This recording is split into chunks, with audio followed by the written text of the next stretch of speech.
Jesus' crucifixion and resurrection, chapters 21 through 28. Part of God's plan to send a Savior meant that Jesus, who never sinned, had to die for our sin. It was also God's plan to raise Jesus from the dead and to receive into his family all who trust Jesus as their Savior. Chapters 21 to 23. The people welcomed Jesus into Jerusalem.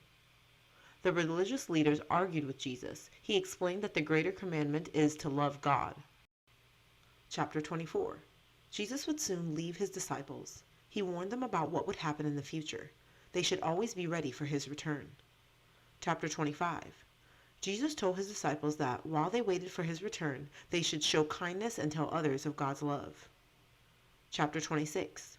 Jesus ate the Passover meal with his disciples. He tried to prepare them for what was about to happen. The Passover meal was a time for remembering how God saved his people from slavery in Egypt. Jesus took two of the elements from the Passover meal, the bread and the fruit of the vine, and told his disciples to celebrate a new time of remembering. We continue to celebrate this new time of remembering in our communion service. We remember that Jesus died for us and came back to life. Judas turned Jesus over to the religious council leaders. Peter was afraid and said that he did not know Jesus. Chapter 27. Jesus was put on trial before the governor Pilate. The people demanded Jesus' death and he was crucified. His body was buried in a tomb. Chapter 28. 3 days after Jesus' death, women came to visit his grave. The tomb was empty and an angel told them that Jesus was alive again. When they ran to tell Jesus' disciples, they met Jesus on the way. Jesus told them to have his friends meet him in Galilee. Jesus met his disciples on a mountaintop in Galilee. He told them to go everywhere in the world and teach about God's love.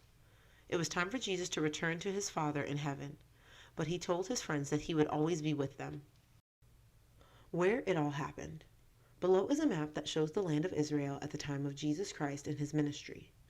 As you read the Gospel of Matthew, find on the map the places where Jesus went. Also read what he did and said in each place.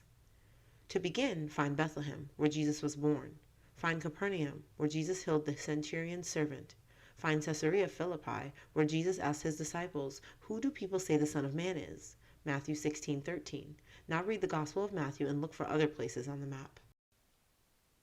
Chorazin, Capernaum, Gennesaret, Dalmanutha or Magdala, Tiberias, Cana, Nazareth, Bethsaida, Sea of Galilee, also called Gennesaret of Tiberias, Sidon, Phoenicia, Abilene, Damascus, Iturea, Caesarea Philippi, Zarephath, Tyre, Trachonitis, Galilee, Decapolis, Jordan River, Perea, Samaria, Great Sea, Sychar, Arimathea, Emmaus, Jericho, Bethany, Jerusalem, Bethphage, Bethlehem, Judea, Idumea, Salt Sea or Dead Sea, Cyrene, Egypt.